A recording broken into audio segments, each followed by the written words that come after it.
সকলোকে পুনৰবাৰ নমস্কাৰ জনাইছোঁ। শিৱৰাত্ৰি বুলি একেবাৰে মোকে মানে সন্ন্যাসী বুলি ভাবি নল'ব। ৰুদ্ৰাক্ষৰ মণি মালা চব পিন্ধি লৈছোঁ।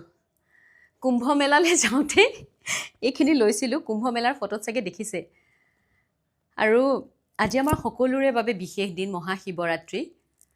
বহি লৈছোঁ ৰ'ব দেই।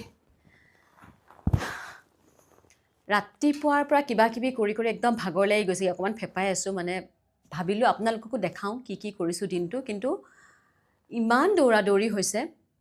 যোৱা কেইদিনমানৰ পৰা মই ক'ৰবাত পঢ়িছিলোঁ বোলে ৰাতিপুৱা যদি আমি 4টা মানত উঠি পেলাই কিছু নিয়ম মানিব পাৰোঁ, কিছু দিন ধৰি, মই প্ৰায় চাগে 10 দিনমানৰ পৰা কৰি আছোঁ, এটা বেলেগ এটা শক্তি পোৱা যায়। মই সাধাৰণতে মই 4:30টাত উঠোৱে, কাৰণ ছোৱালীজনী মোৰ 4:30টাত উঠে। আগতেও মই বহুতবাৰ কৈছোঁ। গতিকে 4:30টাত উঠাটো মোৰ বাবে একো মানে বেছি ডাঙৰ কথা নহয়, বেছি সমস্যা নাছিল। আৰু উঠাৰ পিছত গা পা ধুয়ে শিৱ বাবা প্ৰভুৰ ওচৰত এটা চাকি জ্বলাওঁ এগছি। আমাৰ ঘৰত নৰ্মদেশ্বৰ আছে, মানে নৰ্মদা নদীৰ পৰা প্ৰভু এজনে আনি নৰ্মদেশ্বৰ আমাৰ ঘৰত স্থাপন কৰিছিলে। সদায় তেওঁ গা পা ধুৱাই আমি সদায় পূজা প্ৰাৰ্থনা কৰোঁ।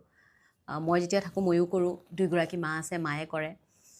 আজি ৰাতিপুৱাই তেওঁকো গা ধুৱালোঁ। লগতে মই আমাৰ ওচৰতে থকা এটা অকণমানি শিৱ মন্দিৰত ৰাতিপুৱাই গাখীৰ, পানী, ধতুৰা, বগৰী, দুবৰি, বেলপাত, বেল এনেকৈ আটাইখিনি দি প্ৰভুৰ ওচৰত সেৱা কৰি আহিলোঁ। আৰু বছৰটোৰ সকলোৰে বাবে মংগল কামনা কৰিছোঁ। বহু ঠাইত পঢ়িছিলোঁ বোলে এনেকৈ প্ৰভুৰ ওচৰত দিলে প্ৰভু সন্তুষ্ট হয়। মই সৰুৰে পৰাই আমাৰ ঘৰত শিৱৰাত্ৰি বহুত ডাঙৰকৈ আয়োজন কৰা হয়। এইবাৰো ডাঙৰ যদিও নহয়, কিন্তু প্ৰভুক পূজা অৰ্চনাৰ ব্যৱস্থা কৰিছোঁ। ঘৰত এতিয়া আমাৰ সদায় আহি থকা এজন পূজাৰী, তেওঁৱে অকণমান পূজা কৰি দিব। ৰাতিপুৱাৰ পৰা এতিয়ালৈকে মই যিহেতু 4টা বজাত উঠিছোঁ, 4টাৰ পৰা এতিয়া প্ৰায় 9টামান বাজিব হ'ল। মোৰ কাৰণে এবেলা গ'লেই। আৰু ৰাতিপুৱা গোটেই কামখিনি শেষ কৰিলোঁ। এতিয়া আহক পূজা কৰোঁ।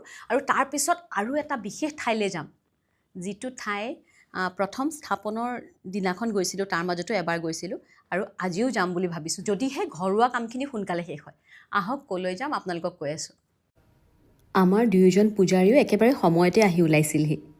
তেওঁলোকে আহি পায়ে যিকেইজনা প্ৰভুৰ মূৰ্তি আছে আটাইকেইজনকে ধুনীয়াকৈ ফুলেৰে সজাই পেলালে। আজি যে তেওঁলোকৰ সময়ে নাই, সেয়া দেখিছে নহয়। সজোৱা বহুত কাম আছিলে। তেওঁলোকে এফালে বনাইছে নৱগ্ৰহৰ ধুনীয়া ধুনীয়া আসনখিনি, আৰু আনফালে শিৱ বাবা আৰু